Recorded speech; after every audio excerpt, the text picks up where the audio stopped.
Olá, professores e professoras, sejam muito bem-vindos e bem-vindas a mais um planejamento de aula de programação. Eu sou a Isabela Soares, eu sou formadora aqui na Start by Alura e por motivos de acessibilidade eu vou fazer minha audiodescrição. Eu sou uma mulher de pele clara, eu tenho cabelos castanhos, curtos e cacheados, eu tenho olhos verdes e hoje eu tô vestindo um moletom cinza. E eu não tô sozinha para esse momento, hoje eu tô acompanhada com o Murilo. Tudo bem, Muri? Oi, Isa. Olá, professores e professoras. É um prazer também estar aqui neste planejamento.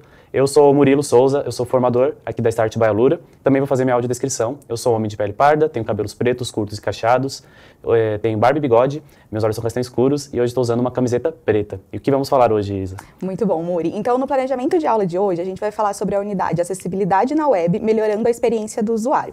E ao final desse planejamento, professor, é esperado que você conheça essa unidade, bem como as ferramentas que vão ser trabalhadas nelas e as linguagens, e também que você explore algumas estratégias pedagógicas para a condução das aulas. Eu vou apresentar agora para você como que essa unidade está organizada ao longo aí das aulas, tá? Então, essa é uma unidade que a gente tem 10 aulas, e aqui a gente tem uma entrega de projeto parcial acontecendo na aula 5 e uma entrega de projeto final acontecendo ao final da aula 10. A gente também trouxe hoje para vocês como que vocês podem organizar essa unidade ao longo do escopo sequência de vocês, das semanas que vocês têm.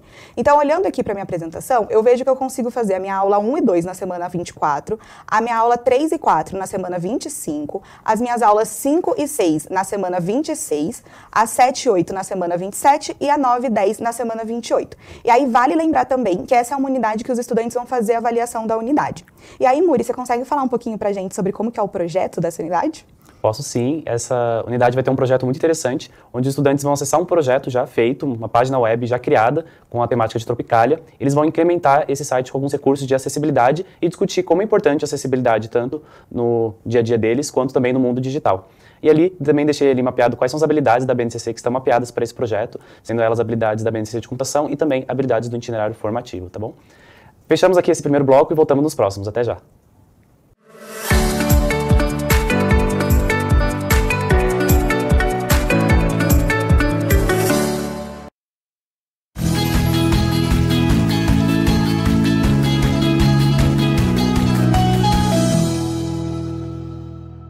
Olá, professores, sejam bem-vindos de volta. E aqui eu vou mostrar um pouquinho para vocês quais são os conteúdos que os estudantes vão trabalhar nas 5 primeiras aulas da unidade.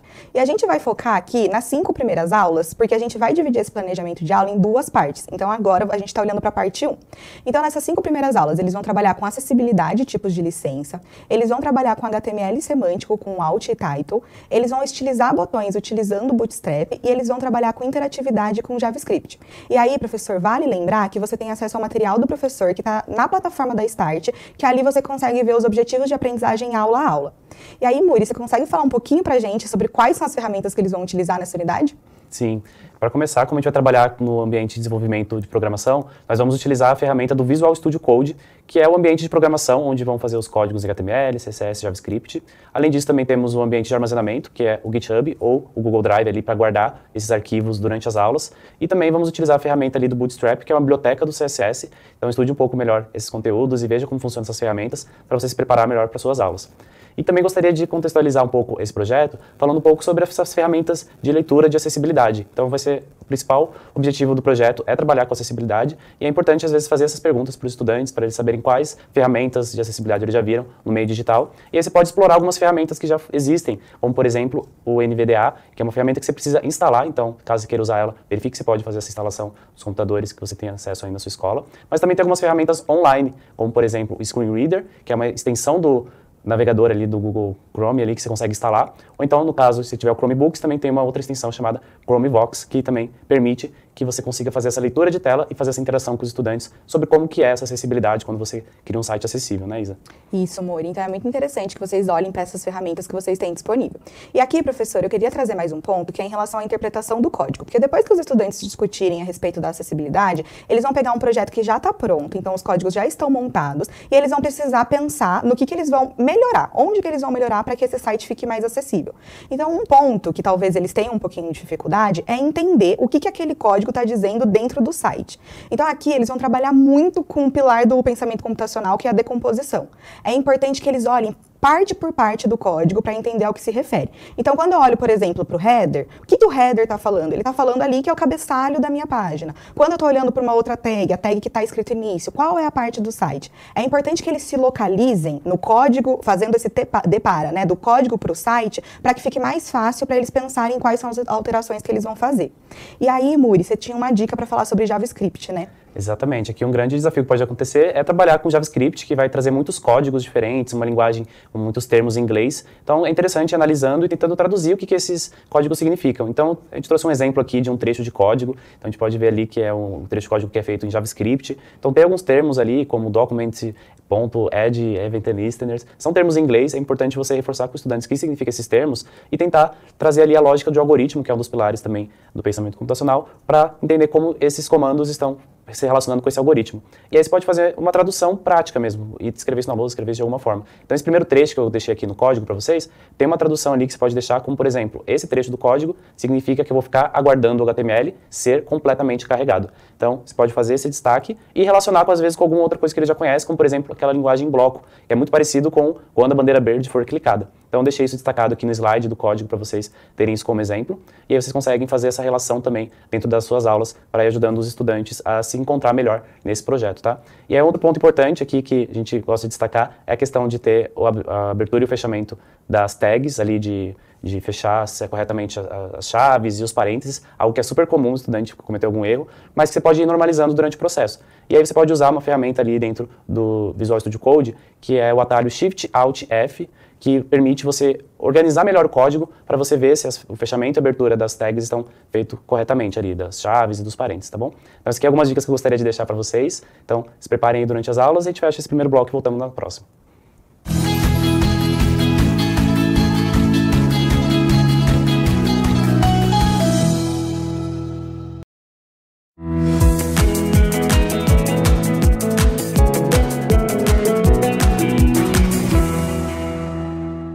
Olá, professores, sejam bem-vindos de volta. E aqui a gente vai trazer algumas dicas de algumas estratégias pedagógicas que você pode utilizar com os estudantes nessa unidade. E para começar, é muito importante que você contextualize essa unidade para os estudantes. Então a gente vai deixar aqui 3 sugestões de atividade que vocês podem utilizar com eles. A primeira atividade é a atividade O que foi dito, em que você vai mostrar algum vídeo para eles sem o áudio e vai pedir que eles adivinhem o que foi dito ali. Então você pode perguntar para eles qual que é o contexto, do que está se tratando esse vídeo, e entender se eles conseguem compreender a mensagem do vídeo sem o áudio e sem legenda também, muito importante.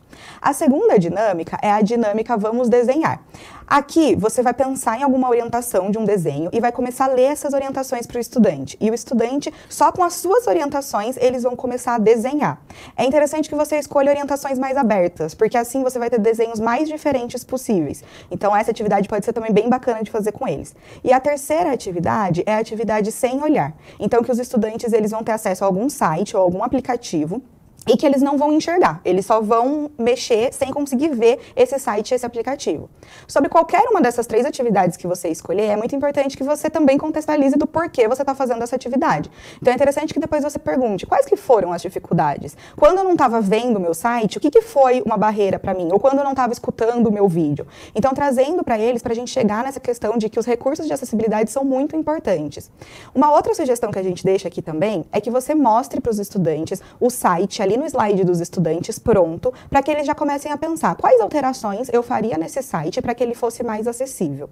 E aí, Muri, eu vou perguntar aqui para você sobre a questão dos códigos. Quais dicas que você traz em relação aos códigos? Legal, Isa. Eu gostei bastante dessas dicas. Acho que vai ser bem dinâmico ali as atividades para conseguir ter um motivo para deixar o código ali mais acessível. E aí, quando a gente entra nessa parte do código, a gente realmente vai ter um site pronto que os estudantes já vão baixar nas primeiras aulas.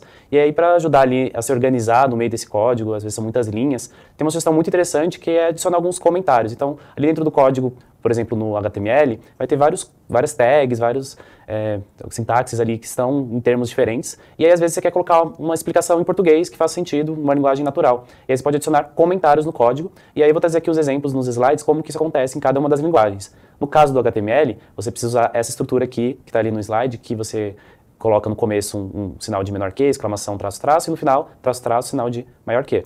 No caso do CSS, tem uma outra forma de você colocar um comentário, que é colocar barra, asterisco, e aí no final do comentário você coloca asterisco, barra.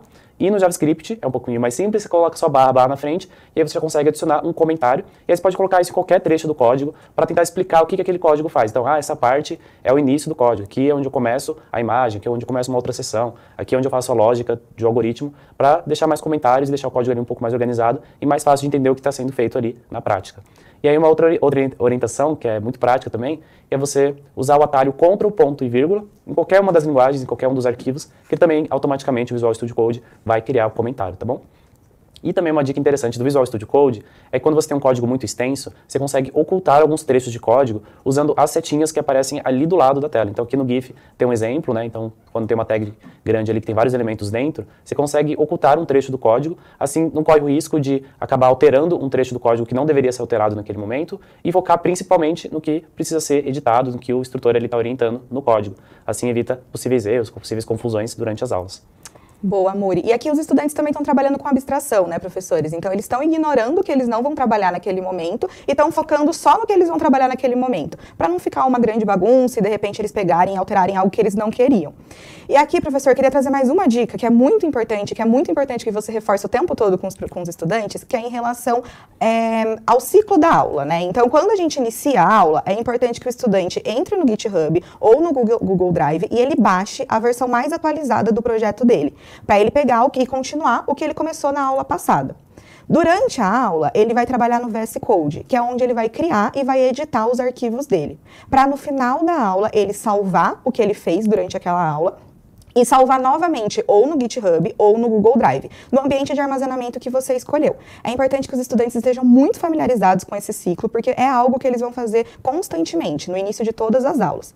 E aí aqui eu queria deixar uma outra dica para você, que é a formação docente da unidade. Então, lembrando que toda a unidade nossa tem uma formação docente que está disponível para vocês na plataforma da Start. Essa formação docente, ela vai trazer dicas para vocês de como você pode contextualizar a unidade, quais dinâmicas você pode fazer, além de trazer algumas sugestões de avaliação de aprendizagem.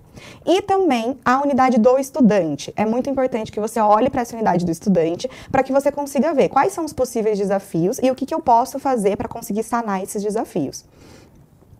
E aí eu queria trazer aqui também para vocês o documento orientativo. Lembrando que o documento orientativo que está aqui nesse QR Code, a gente coloca ali as principais dúvidas que vocês já trouxeram para a gente e a gente atualiza ele com uma certa frequência. Então a gente orienta que vocês não baixem o documento orientativo, mas que vocês deixem de fácil acesso. Porque aí caso vocês tenham alguma dúvida, vocês podem dar uma olhadinha ali.